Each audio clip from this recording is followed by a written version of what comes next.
Welcome to Loremen, a podcast about local legends and obscure curiosities from days of yore. I'm James Shakeshaft. And I'm Alasdair Beckett-King. It's another spooky one from me, Alasdair. Yep. Also, the beginning of this podcast is the most quintessentially English thing ever. We start off by talking about the weather for ages, and then how we don't like or understand the French. What story is it, James, that prompted such xenophobia on our part? It's the tale of Hamden Pie.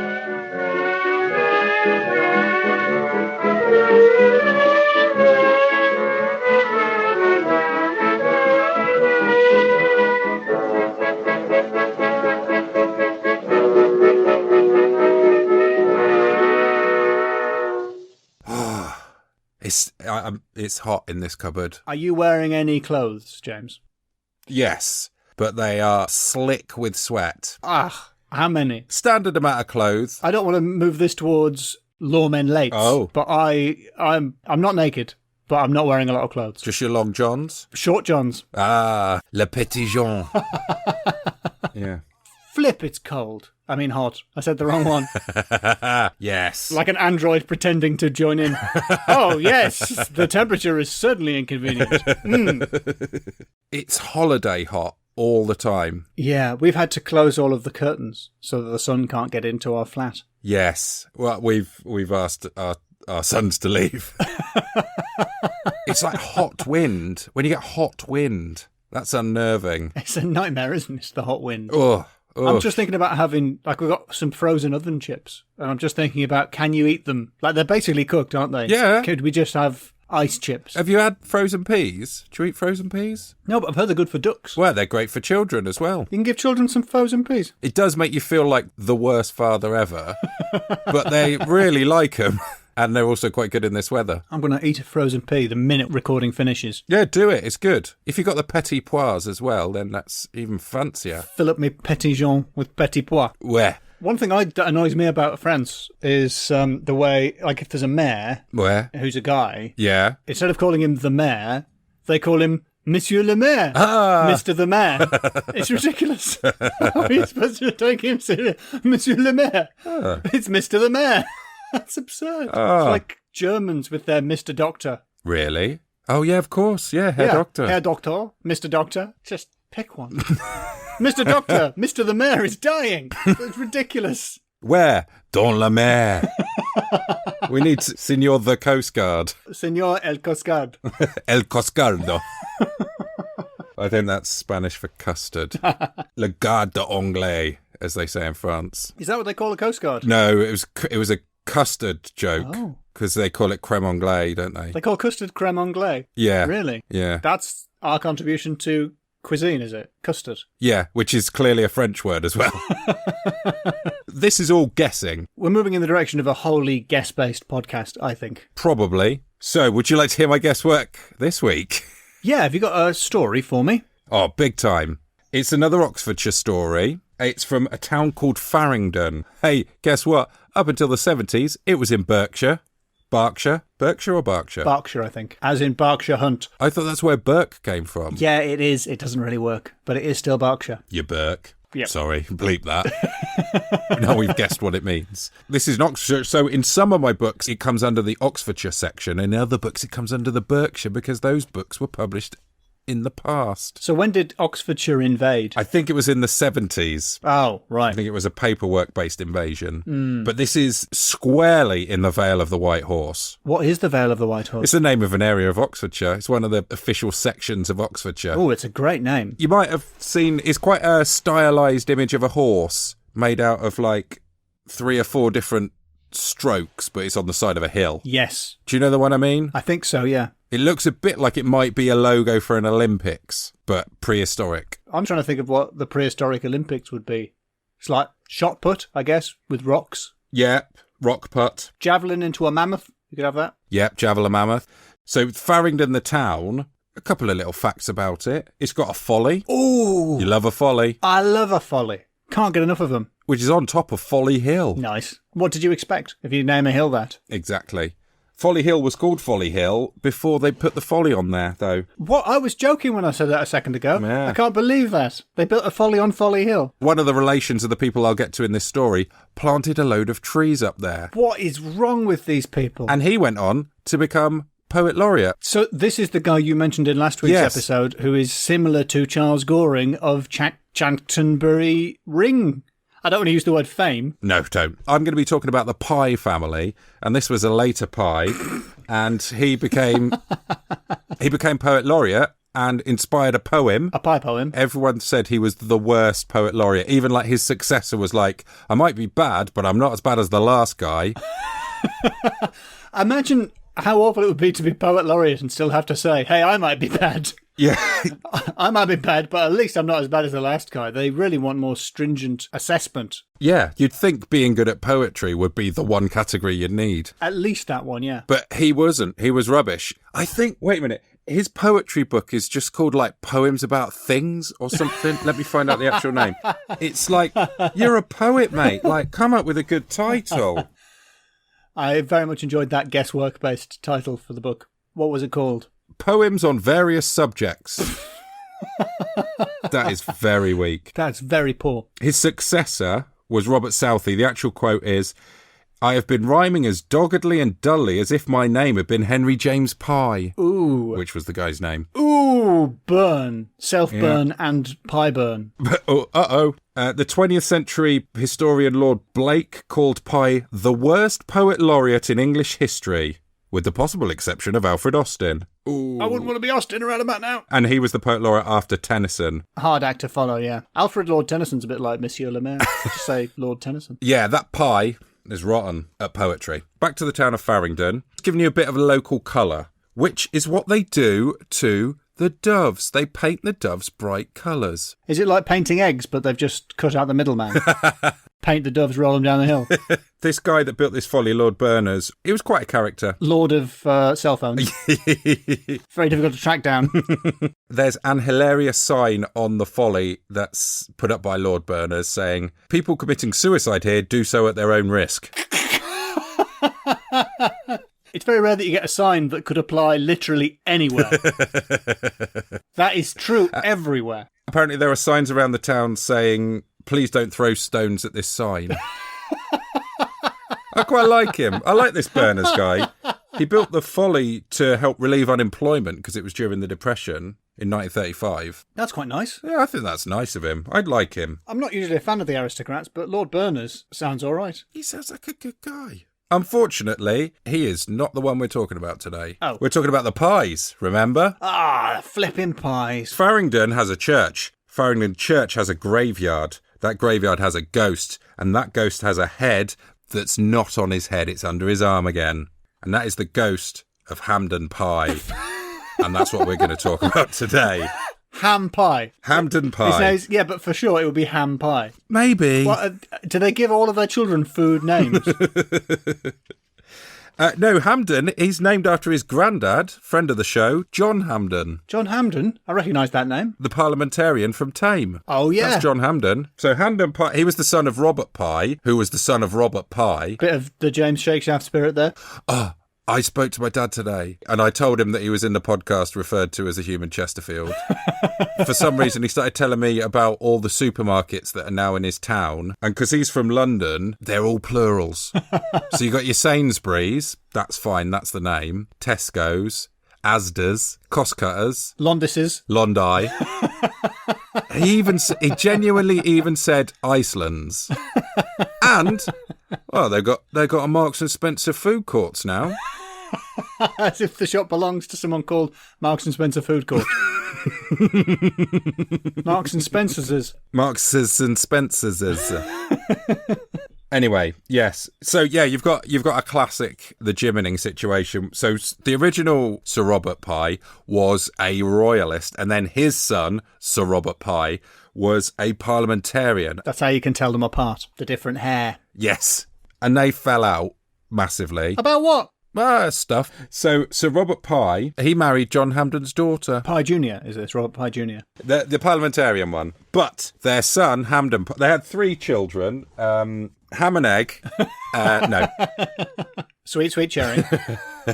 It's Edmund and Richard were his brothers, so they're not sort of your classic types of pie. Yeah. Ed Pie and Dick Pie. Oh, no thanks. Anyway, Hamden, he was a carouser. Oh. His parents were very concerned about his well-being. He was out all the time. He was drinking. He was gambling. He was having a lot of fun. Pie boys! Pie boys! Pie boys! That's my trained seal again. I'm glad you've kept that. Yeah. So his parents weren't happy. He further antagonised them by, in secret, marrying a barmaid and getting her pregnant. Ooh. Presumably that was also in secret as well. In some reports, his wicked stepmother arranged for him to be press-ganged into the Navy. Now, Farringdon is 55 miles from Bristol, so I'm not sure that the press gang... I'm not sure their influence extended that far. Yeah, you'd feel like a little bonk on the head would probably wear off around about Bristol Parkway.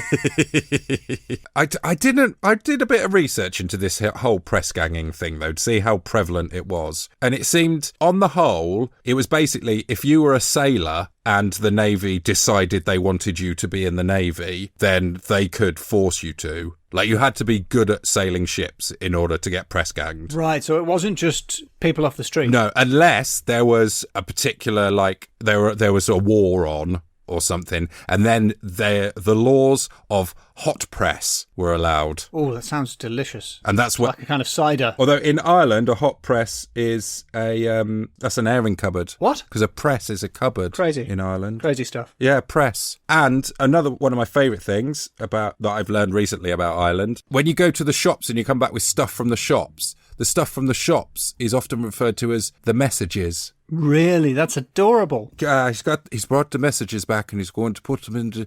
He's putting the messages into press. He's after putting the messages into press there. It sounds like he's leaking a story. Yeah. It's incredible. In Scotland, a piece is a sandwich. Really? So it would be like, have you had your piece? By contrast with Los Angeles, where it would be a gun, which is very dangerous, potentially. You don't want to just have them out at a funeral on the side. Yeah. It's like if a Crip asks you if you're carrying a piece, but you've got a packed lunch. You don't want to be like, oh yeah, I'm packing. Egg and cress, actually. So let's go. However it happened, whether it be through hot press or cold, Hamden Pie ended up on Admiral Sir George Roke's ship. Ended up on the ship of Admiral Sir George Monsieur Le Maire's Roke's ship. Yes, the Coast Guard. No, it wasn't. It was a warship. The opposite of a Coast Guard. He poses a threat to the coast. Yes. They were taking part of the War of Spanish Succession. It was basically a bunch of those Habsburg-King and lot were having a fight over who got to be the King of Spain. Mm. But Hamden Pie, despite the fact that he'd been a carouser and you wouldn't have thought it, he really took to being on the ship. He did all right, apparently, according to a lot of accounts. Oh, by the way, the main account I'm getting this from is from a poem from the Ingoldsby Legends. Ooh, that's a nice name. It is a nice name. The Ingoldsby Legends were a sort of a collected works, supposedly written and published by Thomas Ingoldsby of Tappington Manor, but it was actually the pen name of Richard Harris Barham. And the Ingoldsby Legends, I posted a picture of them recently, the contents page, because the names of the chapters are just going to win me the naming round, frankly. All right, you sound confident. You've got the Spectre of Tappington. You've got the Nurse's Story, the Hand of Glory. Patty Morgan, the Milkmaid Story, subtitle, Look at the Clock. Grey Dolphin, A Legend of Sheppey. That sounds like it was written by Patricia Wilnecker, that one. Aunt Fanny, A Legend of a Shirt. A Legend of a Shirt. Not even The Legend of the Shirt, it's A Legend of a Shirt. Imagine going down the cinema to see these. Aunt Fanny, A Legend of a Shirt. Misadventures at Margate, A Legend of Jarvis's Jetty. No, ooh, nice alliteration. Jerry Jarvis crops up again in Jerry Jarvis's Wig, A Legend of the Weald of Kent. Side note, that's actually what the JJ and JJ Abrams stands for. The Legend of Hamilton Pye is his retelling of the story of the Legend of Hampden Pye. Oh, so he's changed his name from Hamden Pie to Hamilton Pye. I think it might be because Hamilton fits better into his rhyme scheme, and then he just had to pretend that he was changing the name because everyone else's name is the same. Like Admiral Sir George Roke, that's a real person. Hamden Pye, Hamilton Pye, was on Admiral Sir George Roke's ship, and Admiral Sir George Roke had received a bit of communication from the evil stepmother of Hamden Pye. Are you sure it wasn't just an Irish person shopping? He'd received the messages, and that message was to kill Hamden Pye. What? And Admiral Sir George Roke passed that task on to one of his most trusted men, it seems, Hairy-Faced Dick. Now, I googled Hairy-Faced Dick. And I'm not going to go on the internet ever again. And what happened was Admiral Sir George Roke and Hairy-Faced Dick conspired that when Hamden Pye was engaged in combat and was in the wrong place at the wrong time, they blew his head off with a cannon. That's unsubtle. They blew it clean off. I doubt it would have been clean. That's true. Pie filling all over the deck. And I'm going to refer to the poem now about what happened next. So the reason was the wicked stepmother had a child who she wanted to inherit. So that's why she wanted to get rid of Hamden Pye. This is the poetic retelling of the death. A wink comes sly from that sinister eye. Hairy-Faced Dick at once lets fly and knocks off the head of young Hamilton Pye. No more pie boy. Pie boys. So, yeah, she goes to the funeral in a coach alone. The lady steps into her coach alone. They hear her sigh and they hear her groan. They close the door and they turn the pin. But there's one rides with her that never slept in. Blah, blah, blah. The groom wonders why the coach was... I assume it doesn't say blah, blah, blah. No, it's just a bit more poetry. You know my thoughts on poetry. Yep, you've made that very clear. Yep. And the grooms and the footman wonder and say, what makes the old coach so heavy today? But the mealy-faced boy peeps in and sees a man sitting there with his head on his knees. Oh. The ghost of Hamilton Pye is haunting the mother. I think this paints a rose-tinted image of what happens when your head gets hit with a cannon. Yeah. It doesn't pop your head off like a Lego man. I'm not a ballistics expert, but I don't think that's what happens. It doesn't just, like Newton's cradle, replace your head with a cannonball and your head pops off. With your hat spinning round. You go about your business for several days without anybody noticing, till a magnet sticks to your face. Dinging a spoon up to where your mouth was. Meanwhile, your head is lodged in a Spanish ship, apologising and asking for el custard. And they're bringing you more and more custard. To be honest, they're just collecting it when it falls out your neck and refeeding it to you. Disgusting. Yes. But she's not the only one that's haunted by Hamilton Pye. Also, that Admiral Sir George Roke. Yep. We find him in the poem, retired and living at Bath, as grey as a badger and as thin as a lath. Sorry, as thin as a what? A lath? L-A-T-H. It's got a rhyme with Bath, so it's a lath. What's a lath, then? I don't know. It's made up for the poem. It's probably, as with Hamilton Pye, just changed the name of a thing. Yeah, fair play. It is a thin, flat strip of wood. Yeah. Joke's on me for not knowing that. Well, joke's on Admiral Sir George Rook, because he's trying to play whist, but he frets and he fumes, for all his knaves stand upside down, and the jack of clubs does nothing but frown, and the kings and the aces and all the best trumps get into the hands of the other old frumps. All the best trumps. While, close to his partner, a man he sees, counting the tricks with his head on his knees. Oh, it's old Headley Pie. You can imagine him holding the cards down, can't you? To where his head would be on his lap. So he's... Also, if they're playing on a glass table, then he's seeing all their cards, isn't he? Mm. And of course, let's not forget Hairy-Faced Dick. Of course, let's not forget him. He's retired now. He's holed up. He's living with Thirsty Nan. A lusty old woman named Thirsty Nan. Mm-hmm. Yeah. That hairy-faced man is sallow and wan, and his great thick pigtail is withered and gone. That doesn't rhyme. And he cries, take away that lubberly chap that sits there and grins with his head on his lap. Oh. Yeah. Thirsty Nan, though. Yeah, Thirsty Nan. She's involved.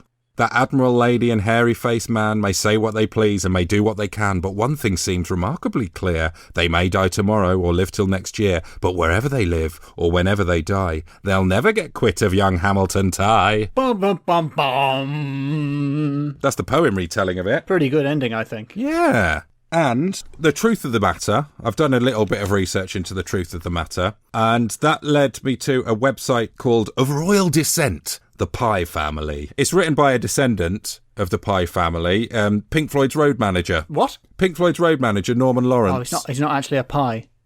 No, he's no longer a Pye. He's a descendant That's disappointing. of the Pye family, and he from the tone of this website, he seems very annoyed at Inglesby. He's like, yeah, the years don't add up. It's not spelled with a T for starters. Yeah, and Hamden Pie never had a stepmother. The parents died within a year of each other, so don't think that's true. Didn't even get the right century. I can't believe the poet who brought us Thirsty Fanny did less than accurate research. Thirsty Nan, not Thirsty Fanny. Sorry, have I changed the name? Sorry, Nan.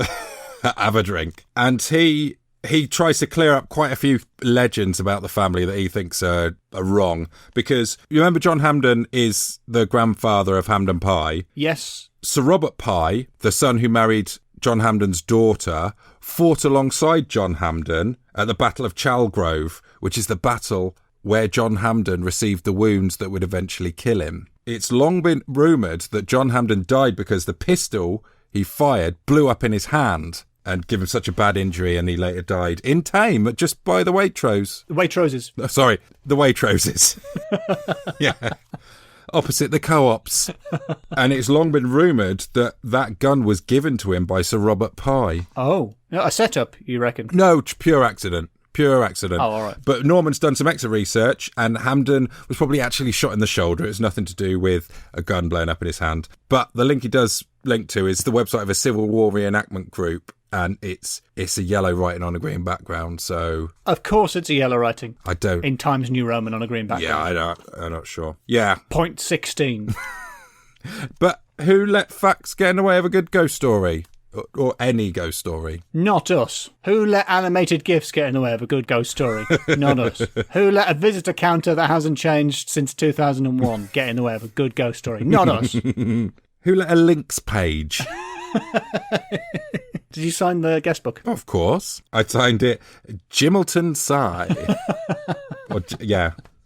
Jane Fakefaft. That's the story of Hamilton Pie. It's a cracking story. That's the story of Hamden Pie. Oh. Hamilton Pie's the poetic name of him. But hairy-faced Dick, I wonder if that was his real name or if he was actually called, like, barely-faced Rick. But that's actually probably what Hamilton Pie ended up being called for those 2 days where he lived with a metal ball for a head. There's barely-faced Rick over here. Time for some scores, huh? You betcha. Yeah. You betcha, sweet can. Oi. Isn't a can a bum in American? Yeah, that's what I was... Isn't it also a toilet? Yeah. I'm just going to be on the can. Or are they talking about their bum? They're going to say, I'm going to be on my bum. Like, as in, I'm going for a number 2. I think it's both. I think you sit on the can. With your can? You sit your can on the can. Right. Learn a new word, America. Yeah, that's their favourite word. It's like that buffalo, buffalo, buffalo, buffalo, buffalo. It is like that, guy. I mean, that word sure does mean a lot of things. Yeah. So, anyway, the scores. Okay.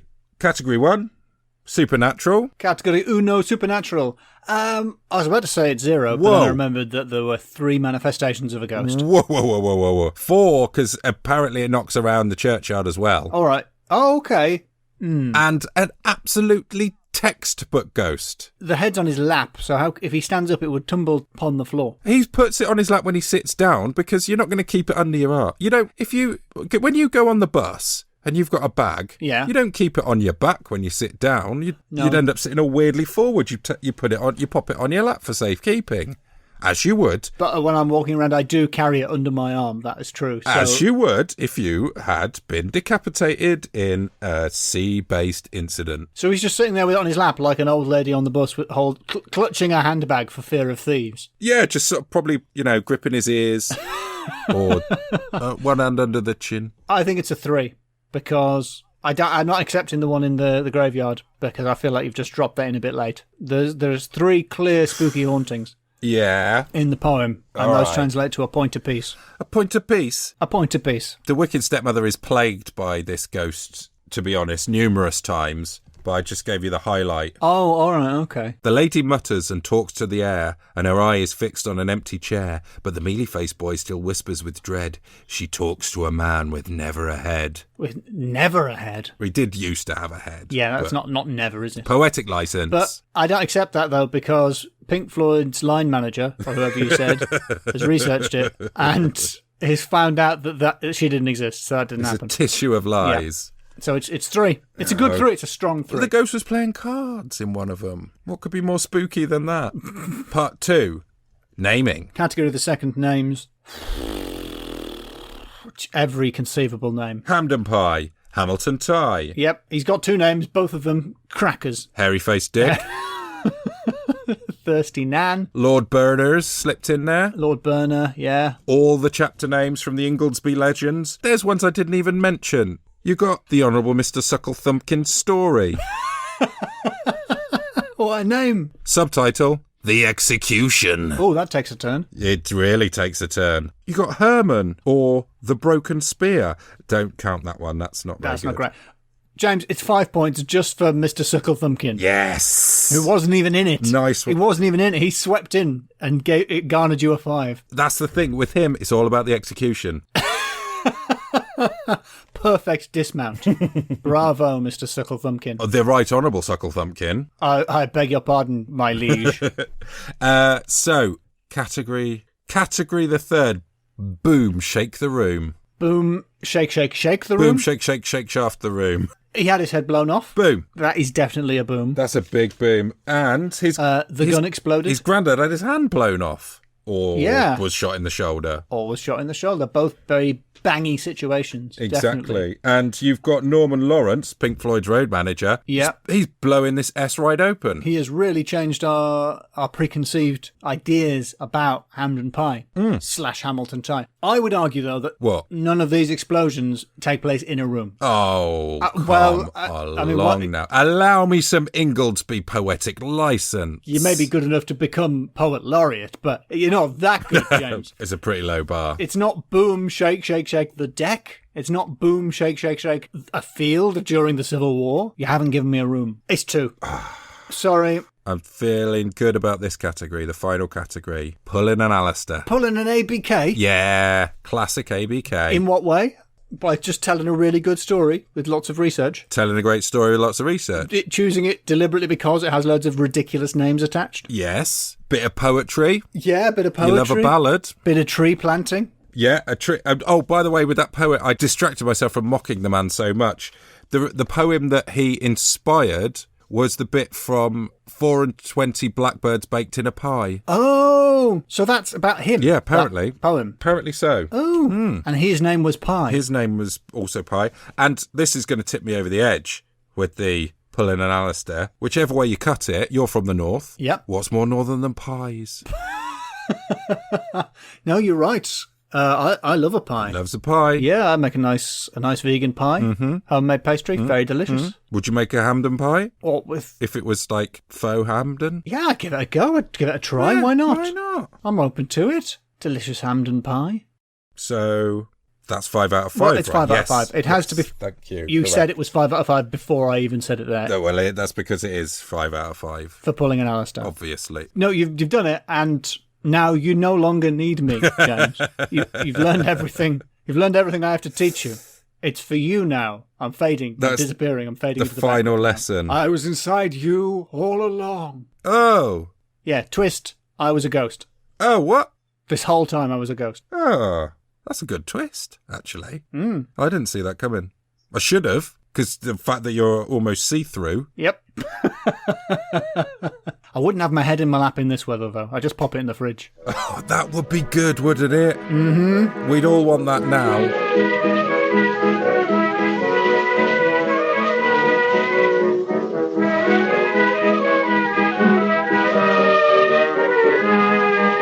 The Tale of Hamden Pie.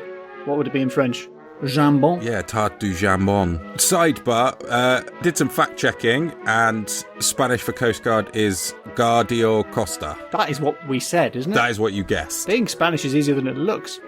If you want to support the mild xenophobia of our podcast, you can sling us a few quid on Ko-fi, ko-fi.com/Loremen. And you can actually watch us do the podcast live on the 30th of August. Yes, we're doing it again. At twitch.tv/LoremenPod.